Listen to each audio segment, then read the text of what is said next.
kita siapkan dulu mixernya dan spiral mixernya. Ini spiral mixer yang biasa digunakan untuk mengaduk roti. Kita pasang dulu, kemudian naikkan tuas untuk mangkoknya. Jadi mangkoknya ini bisa dinaik dan diturunkan gitu ya. Ada tuasnya di belakang mixer.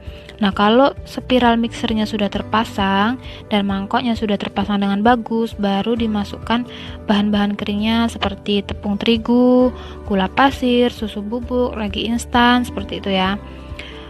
Di sini Bunda menggunakan mixer JDS 201 made in Taiwan, kapasitas 30 liter. Teman-teman untuk harga dan speknya yang lain-lain bisa googling ya, atau di YouTube juga banyak kok yang review tentang mixer ini. Menurut pengalaman Bunda sih mixer ini bagus banget, dan untuk mengaduk roti itu sebentar banget, membutuhkan waktu yang gak cukup lama, dia bisa kalis elastis gitu ya. Nah, ini kemudian bahan keringnya kita aduk menggunakan speed 1 sampai tercampur rata. Nah, kalau sudah tercampur rata, kemudian kita masukkan kuning telurnya. Nah, kuning telur ini diaduk lagi dengan speed 1 sampai tercampur. Nggak rata juga nggak apa-apa sih, pokoknya sampai tercampur. Kemudian baru dimasukkan bahan cairnya. Di sini Bunda menggunakan susu cair ya, susu dingin yang dari kulkas.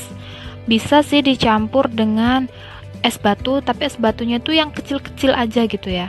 Dipukulin, pokoknya es batunya tuh dihancurkan kecil-kecil, jangan yang besar-besar, karena kalau es batunya besar-besar nanti bisa merusak mixernya gitu. Mesinnya itu bekerja jadi lebih gimana ya, lebih berat gitu ya kalau pakai es batu. Jadi kalau misalnya mau pakai es batu, teman-teman Bunda sarankan untuk dihancurkan kecil-kecil gitu, baru dimasukkan ke mixer. Tapi di sini Bunda nggak pakai es batu, Bunda cukup menggunakan susu dingin dari dalam kulkas. Nah, susunya ini dimasukkan sedikit demi sedikit, jangan dimasukkan semua, karena kan kadar kelembapan tepung itu berbeda-beda ya. Kadang tepungnya itu kering, jadi kita butuh air yang lebih banyak. Kadang tepungnya itu sudah lembab gitu ya, jadi butuh air yang lebih sedikit. Jadi untuk takaran air ini jangan dimasukkan semua ya teman-teman. Kita masukkan sedikit demi sedikit sambil terus dicek apakah kadar airnya ini sudah cukup atau belum, seperti itu. Nah, ini bahan kering dan bahan cair diaduk sampai tercampur rata semuanya. Dan pastikan benar-benar gula dan raginya itu larut ya teman-teman. Nah, seperti ini biasanya kalau adonannya seperti ini artinya kurang air. Menurut pengalaman Bunda ya, Bunda nggak tahu kalau yang lain pengalamannya gimana, tapi menurut Bunda ini adonan kurang air. Jadi kalau seperti ini biasanya Bunda tambahkan air sedikit lagi. Nah, ini Bunda tambah susunya sedikit lagi. Nah, dia akan mencampur lagi gitu teman-teman. Gimana ya, dia terus mengaduk dan akan mencampurkan air yang sedikit tadi ke adonan, akan membuat dia tuh adonannya itu lebih lembek gitu, lebih lembut ya, pokoknya lebih lembek tapi lebih lembut gitu. Pokoknya pencampuran airnya itu harus benar-benar hati-hati, jangan sampai kebanyakan dan jangan sampai kurang juga gitu. Nah, ini biasanya kalau seperti ini ciri-ciri air yang sudah cukup. Jadi adonannya itu lembut teman-teman. Nah, ini Bunda cek apakah gula dan raginya sudah larut. Pas Bunda cek ini ternyata ini belum larut. Masih ada gulanya gitu ya. Gulanya masih terasa gerenjel-gerenjel gitu. Jadi kita mixer lagi, tetap menggunakan speed 1 ya teman-teman. Nah, di mixer lagi sampai gulanya itu benar-benar larut. Kenapa Bunda sarankan untuk gula dan raginya ini larut? Karena kan kita akan memasukkan mentega dan garam ya setelah ini. Nah, ini kan udah larut nih, udah halus, gulanya udah nggak ada lagi, baru kita masukkan mentega dan garam. Sedangkan mentega itu kan ada asinnya, asin berarti garam, dan kita akan memasukkan garam juga gitu.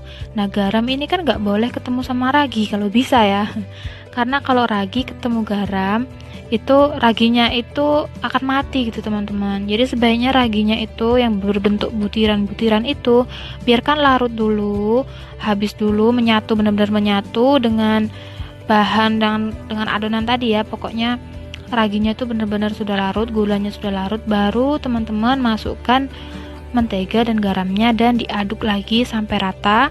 ini tetap menggunakan speed 1 ya teman-teman. Nah, kalau misalnya ada mentega yang naik-naik dikit seperti ini bisa kita bantu turunkan pakai spatula gitu, dicuil aja kan dia akan jatuh dan akan tercampur gitu teman-teman ya.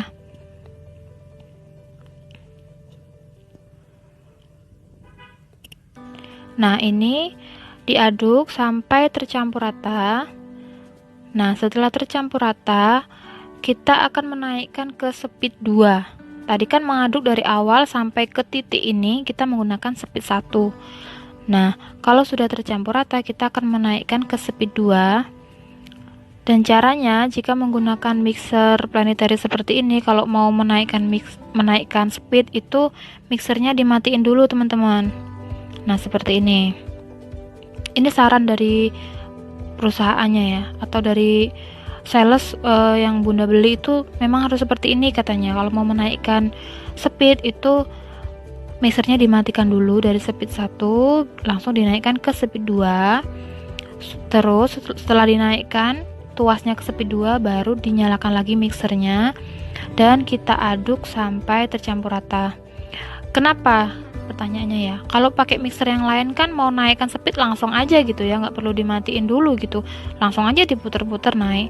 Nah, kenapa kalau mixer besar seperti ini harus dimatikan dulu mesinnya?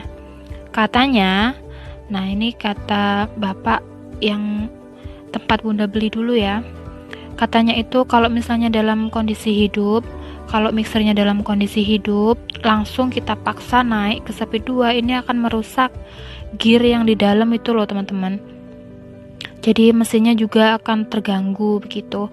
Jadi sebaiknya kalau mau pindah speed itu lebih baik dimatikan dulu mixernya baru dinaikkan speednya. Nah, untuk mengadon roti ini Bunda hanya menggunakan speed 1 dan speed 2. Ini juga yang disarankan oleh perusahaan ya teman-teman.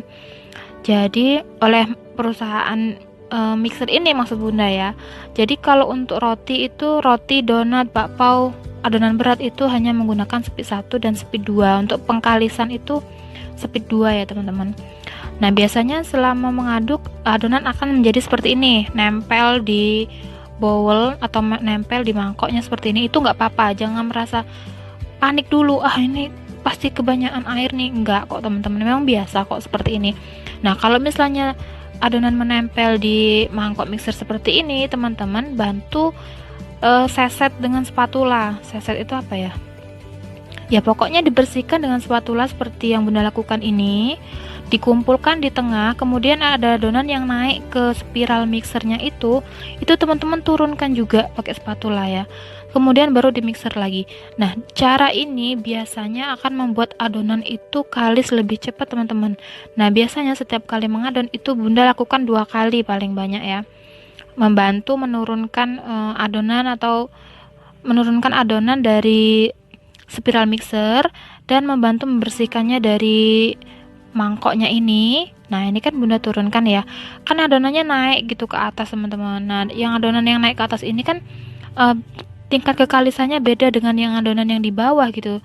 Jadi kita bantu aja, kita turunkan seperti ini.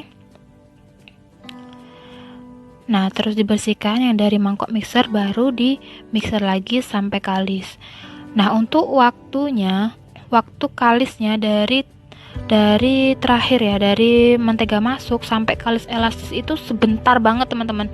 Jadi kalau mengadon pakai mixer ini jangan ditinggal ngapa-ngapain. Kalau Bunda biasanya cuma Bunda tinggal untuk menyiapkan loyang, menyiapkan meja, dan isi-isian roti, udah itu aja. Karena ini cepet banget teman-teman kalisnya. Nah, seperti ini kita cek.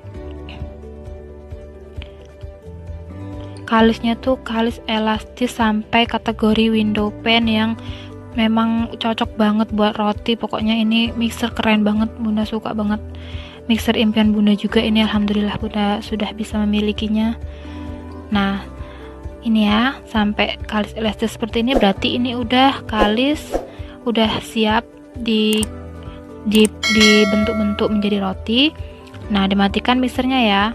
Kemudian turunkan tuasnya menjadi ke speed 1. Lalu turunkan lagi tuas mangkoknya. Nah, untuk mengeluarkan mangkok itu kita turunkan tuas mangkoknya, kemudian spiral mixernya itu dilepas, mangkoknya juga ada kaitannya di kanan kiri, itu dilepas juga, baru deh dibentuk dan di proofing. Dan ini beberapa contoh roti yang Bunda buat menggunakan mixer JDS 201 tadi. Nah, cukup sekian tutorial Bunda untuk video kali ini. Untuk pembentukan roti dan pengovenan roti akan Bunda buatkan videonya lain kali ya teman-teman. Terima kasih sudah menonton, semoga kalian suka dan menginspirasi.